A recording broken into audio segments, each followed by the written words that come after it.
तो hello everyone, कैसे हैं आप लोग। आज हम लोग बेसिकली बात करेंगे लॉ ऑफ सेग्रीगेशन के बारे में, मतलब कि पृथक्करण के नियम के बारे में। हम लोगों ने पिछले वाली वीडियो में देखा था लॉ ऑफ डोमिनेंस, मतलब कि प्रभुत्व का नियम। तो आज वाली इस वीडियो में देखेंगे पृथक्करण का नियम। तो पृथक्करण का जो नियम है ना यार, ये बहुत ज़्यादा मोस्ट इम्पोर्टेंट लॉ है। क्यों इम्पोर्टेंट लॉ है? क्योंकि ये जो है ना, लैंगिक जनन करने वाले हर एक जीव में ये वाला नियम जो होता है वो अप्लाई होता है। तो आइए जानते हैं इस नियम के बारे में एक छोटे से परिभाषा के द्वारा। तो आइए जानते हैं। पृथक्करण का नियम कहता है कि युग्म गैमेट्स निर्माण के दौरान, जब निर्माण होता है, मतलब कि जब युग्मक का निर्माण होता है तो क्या होता है, जो जीन के जोड़े होते हैं, मतलब कि जो जीन के पेयर होते हैं वो एक दूसरे से अलग हो जाते हैं, मतलब कि सेपरेट होता है। सेपरेट इसलिए हो जाते हैं ताकि प्रत्येक युग्मक को, जो युग्मक है, जो गैमेट्स हैं, उनको क्या हो, जीन की एक प्रति, मतलब जो जीन का जो एक गुण है वो युग्मक को प्राप्त हो। तो क्यों अलग हो जाते हैं भाई? क्योंकि जो ये वाला जो जीन है, ये टी कैपिटल टी ये क्या है, होमोजाइगस कंडीशन में है। होमोजाइगस होमोजाइगस है। तो इन दोनों के पास क्या है, एक तरह के गुण है। ये क्या है, मान लीजिए दोनों भाई हैं, इनके पास, दोनों के पास एक ही गुण है, तो ये दोनों आपस में झगड़ा कर लेते हैं। बोलते हैं भाई तुम मेरे से अलग हो जाओ और तुम अपना गुण दिखाओ दूसरे किसी के साथ जाके। तो वैसे ही सेम ये कंडीशन होता है, एक दूसरे से क्या होते हैं, सेपरेट हो जाते हैं, अलग हो जाते हैं, ताकि जो अपना जो गुण है वो नेक्स्ट जनरेशन में, मतलब कि नेक्स्ट ऑफ रिंग में, अपना संतान में वो अपना गुण को दिखाए, प्रभाव को दिखाएं। तो आइए एक एग्जाम्पल से हम लोग समझते हैं इस पृथक्करण का नियम। तो हम लोगों ने लॉ ऑफ डोमिनेंस में दो तरह के गुण वाले पौधों को एक दूसरे से क्रॉस करा के हम लोगों ने देखा था। तो हम लोगों को जितना जो संतानें मिली थी, जितने जो F1 जनरेशन में जितने पौधे मिले थे, वो टोटली क्या मिले थे, टाल मिले थे।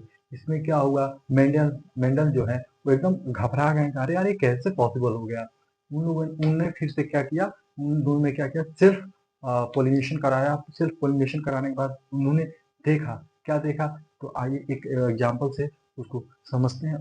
तो इस उदाहरण में हम लोगों ने दो गुण वाले पौधों के लिया है और इन दोनों के बीच में क्या करवाएंगे, क्रॉस करवाएंगे। जो पहला हम लोग पौधा लिए हैं वो लंबा, मतलब कि टाल है, कैपिटल टी और कैपिटल टी, और जो दूसरा पौधा लिया है वो द्वार है, मतलब कि बौना है, स्मॉल टी स्मॉल टी। जब इन दोनों के बीच में हम लोग क्रॉस करवाते हैं तो F1 जनरेशन में जितने जो पौधे मिलते हैं वो क्या मिलते हैं, लंबा मिलते हैं। तो जब मेंडल ने जो इस पे एक्सपेरिमेंट किया तो उन्होंने देखा क्रॉस करवा के, तो भाई ये तो जितने F1 जनरेशन में जितने पौधे मिले हैं सब टाल ही मिल रहे हैं, ऐसा क्यों? फिर उन्होंने क्या किया, सेल्फ पॉलिनेशन कराया। जो F1 जनरेशन के को क्या किया, एक सेल्फ पॉलिनेशन करा दिया। फिर उन्होंने ऑब्जर्व किया, क्या ऑब्जर्व किया, तो इस नियम को मेंडल ने गहराई तक जानने के लिए उन्होंने क्या किया, F1 जो जनरेशन के जो पौधे मिले हैं उन्हें क्या कराया, सिर्फ पॉलिनेशन कराया। तो उन्होंने क्या किया, F1 जनरेशन का जो लंबा वाला पौधा है, जो स्टाल पौधा मिला F1 जनरेशन में, उन्होंने क्या किया, सिर्फ पॉलिनेशन कराया। तो उन्होंने आप कैपिटल टी और स्मॉल टी लिया और इन दोनों के बीच में क्रॉस कराया। तो आइए इस एग्जाम्पल से, उदाहरण से जानते हैं क्रॉस करा के कि हमें F2 जनरेशन में क्या प्राप्त होता है।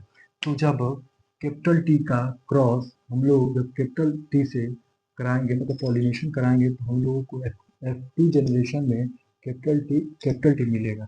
फिर वही क्रॉस कैपिटल टी का स्मॉल टी से कराएंगे तो हमें क्या मिलेगा, कैपिटल टी और स्मॉल टी। फिर वही बात करें, फिर ये जो स्मॉल टी है इसका क्रॉस हम लोग कैपिटल टी के साथ कराते हैं तो हम लोग को कैपिटल टी और एक स्मॉल टी मिलेगा। फिर वही स्मॉल टी का क्रॉस हम लोग स्मॉल टी से करवाते हैं तो हमें क्या मिलता है, स्मॉल टी और स्मॉल टी। तो ये जो F2 जनरेशन के जो पौधे हैं, F2 जनरेशन जो F2 जनरेशन के जो पौधे मिले उनमें कुछ वेरिएशन आया। मतलब कि यहाँ पे जो तीन, एक ये हो गया, ये तीनों क्या मिले, लंबा मिले। और ये क्या, एक अकेले ड्वार्फ में, मतलब कि छोटा पौधा मिला, ड्वार्फ मतलब कि बौना। उन्होंने कहा कि यार पिछले वाले जो नियम था हमारा वो तो यार काम नहीं किया। क्यों नहीं काम किया? क्योंकि उसमें जो F1 जनरेशन में जितने पौधे मिले सब भाई लंबा मिले, कोई वेरिएशन ही नहीं आया।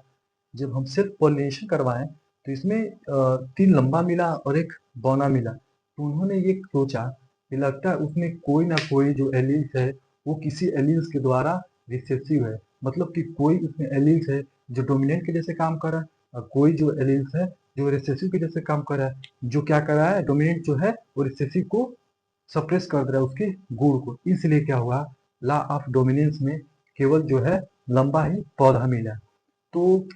तो इस वीडियो में हम लोगों ने देखा पृथक्करण का नियम। मेंडल ने अपने इस एक्सपेरिमेंट में उन्होंने देखा कि जो F2 जनरेशन में मिलने वाले पौधे हैं उनमें फिनोटाइप 3:1, मतलब कि 3 पौधा जो था वो लंबा था और जो सिंगल पौधा जो था मतलब कि बौना था। तो अगर आपको ये हमारी वीडियो अच्छी लगी हो तो वीडियो को लाइक जरूर करें, और अगर आप हमारे इस चैनल पर नए हैं तो हमारे इस चैनल को सब्सक्राइब जरूर करें। तब तक के लिए थैंक यू, जय हिंद।